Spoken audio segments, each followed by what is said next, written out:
Hello, this is Lily Kinney. I'll be going over the Scry mechanic from both Slay the Spire and Magic the Gathering.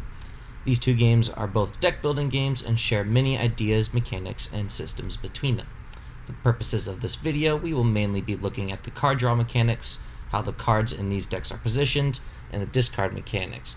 Firstly, let's go over the similarities between the two games.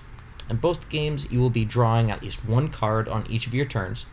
Each card is drawn from your deck, and in the order your deck is predetermined. The Scry mechanic, which is the focus of this video, is functionally nearly identical in both games.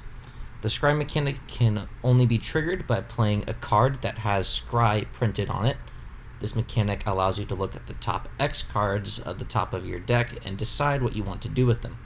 In a game where the next few cards you draw can determine your success, this is a very powerful mechanic. Even though Scry doesn't draw you cards, it does give you card selection, allowing the player to choose what they want to draw.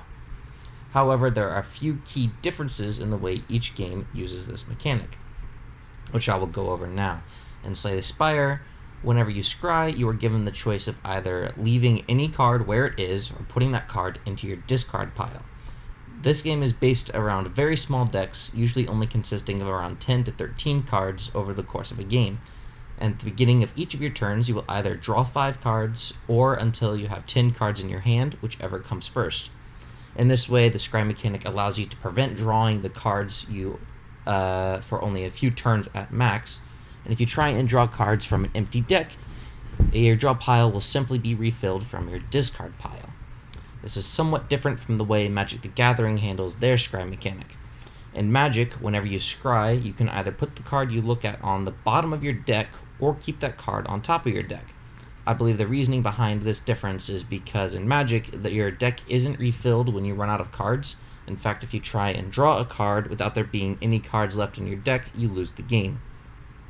The differences in the Magic version of the mechanic also come with how discard is handled. Normally, you only draw one card each turn in Magic, and you don't discard your hand at your end of turn unless you have more than 7 cards in your hand. Instead, you would just discard down to 7 if you have more. Additionally, Magic doesn't have a discard pile. Instead, it has what it calls a graveyard. The graveyard is a little bit out of scope for this video, but the way it interacts with the Scry mechanic is important. There are several dozen, possibly a couple hundred cards across all of Magic's history that interact with the graveyard in several different ways, usually to benefit the player casting the card. If the Scry mechanic put the cards into the graveyard, similar to what Slay the Spire does, that could have some effect not intended by the designers. Instead, there's a very similar mechanic to Scry in Magic called Surveil. Surveil is almost functionally exactly the same, except put the cards you look at into the graveyard instead of the bottom of your deck.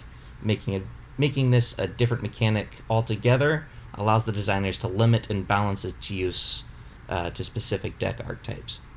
Thank you very much. This was my analysis on the Scry mechanics from both Magic the Gathering and Slay the Spire. Have a good day.